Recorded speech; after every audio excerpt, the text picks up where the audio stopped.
Last year, with the wonderful resources from ACERT and some really wonderful people in tech. I think Xiao was here earlier too, who gave us some really important insights about how to create a website. We put together a Hunter College equity online resource website.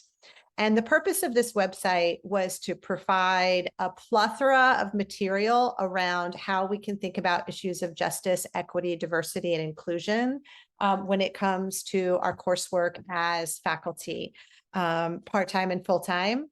Eventually, we want to make this a space that also meets the needs of our staff, as you know, we need to be really thinking forward about how we can collaborate and work together. So right now, this website is primarily used for instruction, but eventually we want to expand it out. And a lot of the resources here can be used by both staff and faculty to think about how to engage with our students at Hunter College. So the impetus of this site, it comes out of the School of Education originally. We have an organization called the Equity and Advocacy Committee. This is a grassroots organization that has been around for about 8-10 years now. And basically what we do is our mission and vision is really to making sure that we center equity work in our classrooms and with our students. And so we've put together several speaker series. We've done critical conversations that engaged multiple stakeholders. We've done book clubs. We call them Equity Eats because we make it a potluck and we bring in text to read.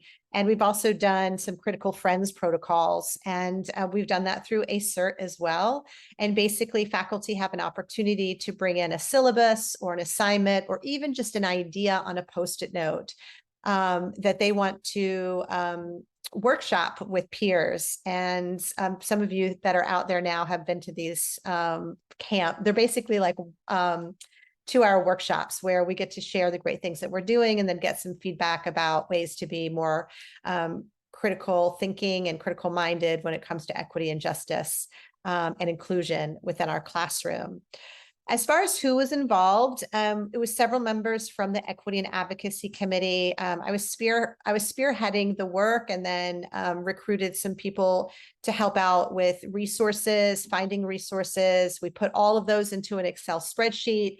And then we had some incredible support from ACERT around developing the website, because that certainly, I started it with Xiao and then realized that it was not really in my wheelhouse. So Julie was able to give me some wonderful support around building out the website. And I'm going to, without further ado, show you the website itself. And I'm just going to briefly sort of be like Julie, your cruise director, in a sense of sharing how the platform is organized.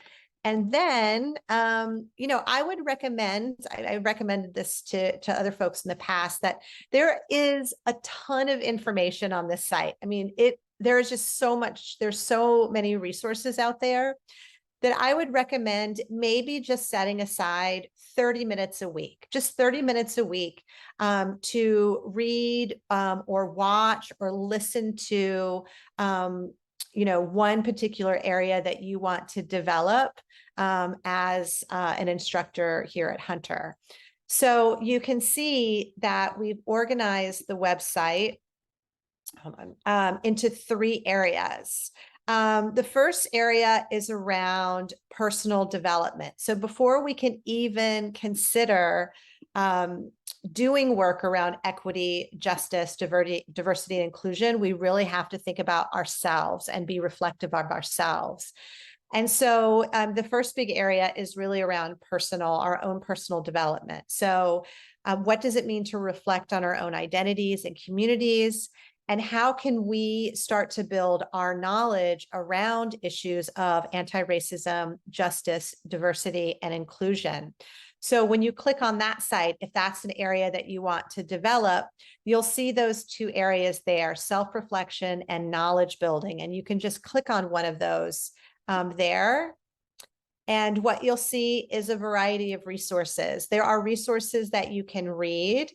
So, for instance, there's a really wonderful piece by Dr. Smith about addressing social injustices through critical self-reflection. But then there's also some tools. So you might want to read something this week, and then next week you might want to use some of the tools that are available to you.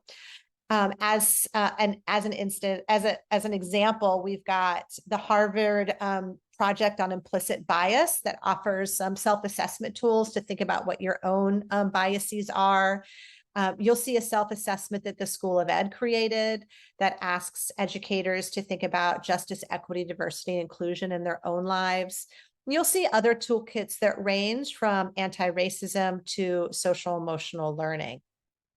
So that's the first area that we really wanted to build out, was really thinking about the personal, thinking about ourselves. So if you're new to the work, this is a really important place to start, especially in thinking about reflecting on yourself, and then also building out your knowledge about various issues around justice, equity, diversity, and inclusion.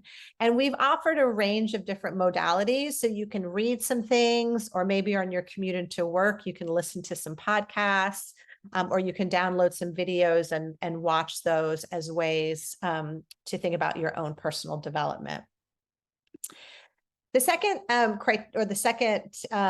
bucket in this website is all on the interpersonal. So this really reflects on what Angela was talking about. How do we develop relationships with our students? And so we divided the interpersonal work that is so critical into 3 categories. So as Angela was saying, number 1, how do we get to know our students? And what this page will offer you is a range of tools and exercises and activities you can do with students to really get to know who they are. And there's some readings there about why it's so important.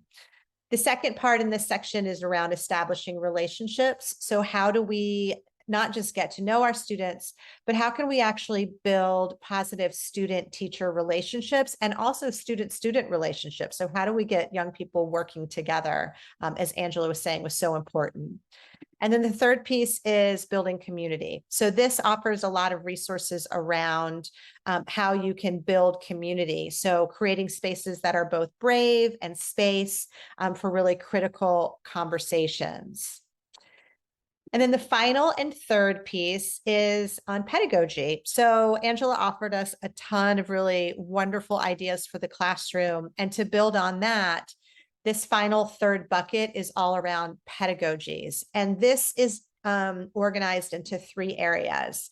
One is around curriculum. So this, if you click on this link, you'll see resources that will help you to revise your content, your syllabi, so that you're connecting your curriculum to issues of justice, equity, diversity, and inclusion.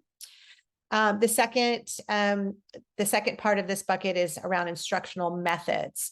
So these are some resources that help you to think about how can I be more inclusive and equity-based when it comes to instructional methods that you're using, some of those great practices Angela was talking about.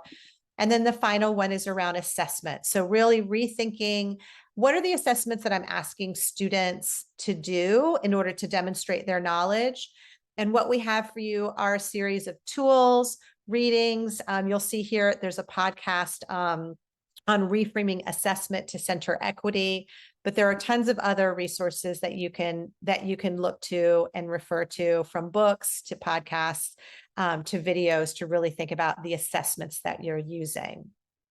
So that's just sort of a brief overview of the website itself. Again, I would just recommend that you review the site, spend some time with it, just sort of commit to a little work every day or every week, or maybe, really dedicating some time over the summer to think about some of these ideas. If there are any suggestions or advice that you have for us, we are looking to revise and add to this. It's an organic site, so we want it to be collaborative. Please email me directly and let me know your thoughts. We're really open to seeing how we can improve the site.